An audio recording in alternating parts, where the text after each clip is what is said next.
Hello and welcome to Trending Pinoy Celebrity.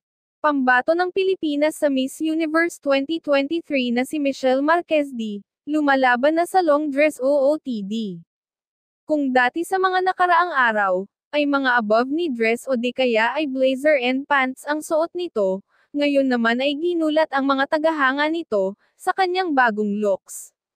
Napaka-sopistikada at elegant tingnan ni Michelle, sa kanyang yellow dress, na gawa ng sikat na fashion designer, na si Mark Baumgartner.